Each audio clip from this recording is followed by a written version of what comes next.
一场临时起意却准备充分的战斗。机动战士高达系战役推演第1集高达抢夺作战上。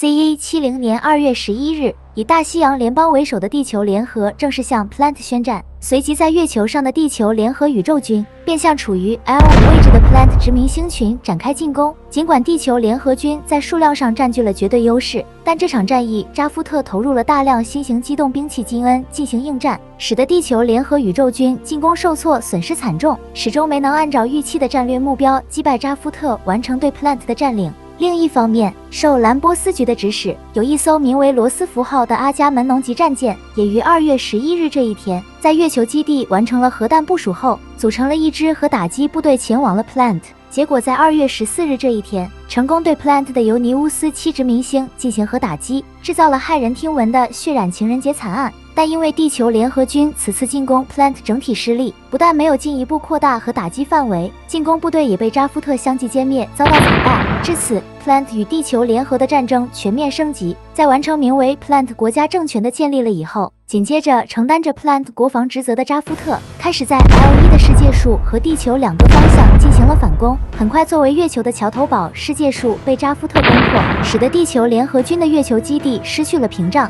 值得一提的是，来自扎夫特的劳鲁克鲁泽驾驶金恩独自击破了地球联合军6艘战舰和37架 MA， 并以此战绩获得了扎夫特的星云荣誉勋章。而在地球方向上，扎夫特率先对非洲位置的维多利亚宇宙港展开了空降作战，但是由于没有地面部队提供有力支援，对于有地球联合军重兵部署的维多利亚宇宙港，扎夫特对守军力量预估不足，结果遭遇到了前所未有的强烈反击，进而导致空降部队自3月8日进攻以来没有取得多少进展，反而损失惨重，使得第一次维多利亚宇宙港战役被迫以失败而告终。面对失败结果，扎夫特很快做出了调整，将上一场在世界树战役当中成功应用的中子干扰器大量散布在地球上，限死了核能的利用，这就使得依靠核能作为主要能源的地球上各个国家陷入了能源危机。于是扎夫特利用全球陷入混乱之际，接连发起了大规模空降地球作战，很快就先后建立起了卡潘塔利亚和直布罗陀2个重要基地，这就为在地球上展开作战打下了坚实的基础。当时间进入到4月17日，地球联合宇宙军的第5和第6舰队向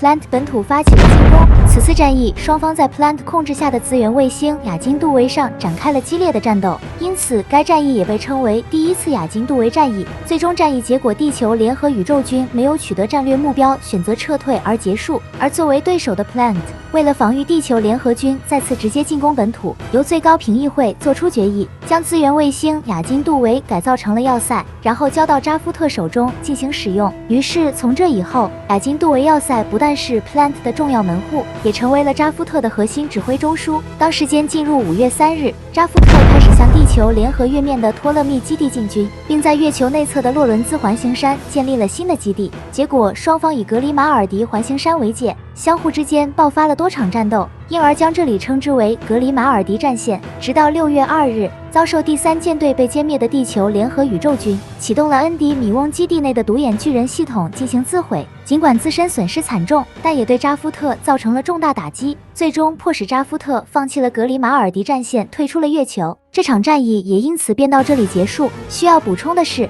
来自地球联合军第3舰队的穆拉弗拉达在这场战役当中驾驶莫比乌斯零式连续击坠了4架扎夫特的机动战士金恩，由此获得了恩迪米翁之鹰的英雄称号。同时他在这场战役里首次遭遇到了劳鲁克鲁泽，此时劳鲁克鲁泽的职级已经晋升至白衣，职务为罗拉西亚级宇宙战舰加莫夫号的舰长。而这场战役，克鲁泽在歼灭地球联合宇宙军第3舰队做出了重大贡献，为此他的职级再次得到了提升，新增了一艘纳斯卡级战斗舰维萨里斯号供克鲁泽指挥，并以此为基础建立了国防委员长直属的克鲁泽队，专门负责承担扎夫特内部重要的特殊任务。接着在6月14日，扎夫特向 L4 位置的新兴资源卫星展开了进攻，该资源卫星属于地球联合3大理事国之一的东亚共和国。为了守住新兴资源卫星，地球联合守军也是拼尽全力与扎夫特进行了多场战斗，使得扎夫特花费了将近1个月的时间，才将 L4 位置的新兴资源卫星拿下。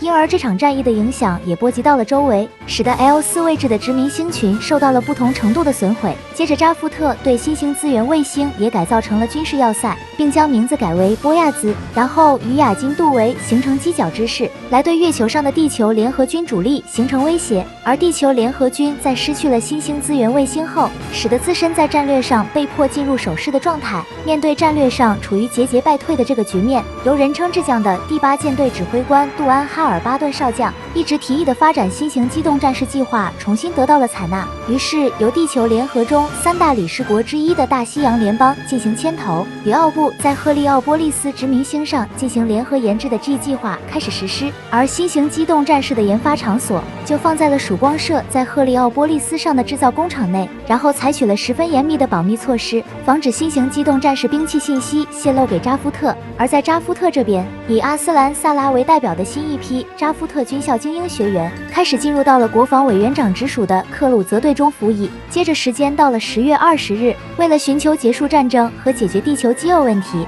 ，Plant 评议会议长西格尔克莱因在扎夫特已经放缓了进攻数月的情况下，通过导师马尔基奥的斡旋，与地球联合的秘书长奥尔巴尼进行了秘密会谈，然而并没有成功。这场被称为10月会谈的谈判没有达成任何成果而直接破裂。当时间进入到 CE71年1月，准备许久的扎夫特向东亚共和国的高雄宇宙港发动了进攻。在总结了上次攻打维多利亚宇宙港失败的经验后，此次空降高雄宇宙港作战，扎夫特做了充分的准备。尽管高雄宇宙港的守军也是进行了顽强的抵抗，但最终还是被扎夫特掌握了战场的主动权。在经过多日的反复较量下，成功取得战役胜利，占领了高雄宇宙港，为扎夫特新1年的征程取得了开门红。紧接着到了第2天，扎夫特收到情报显示，地球联合军将在 L3 位置建立一个新的秘密军事卫星，于是派遣了克鲁泽队前往执行破坏任务。但是抵达目标区域时发现情报有误，地球联合军并没有在此处建立任何军事卫星，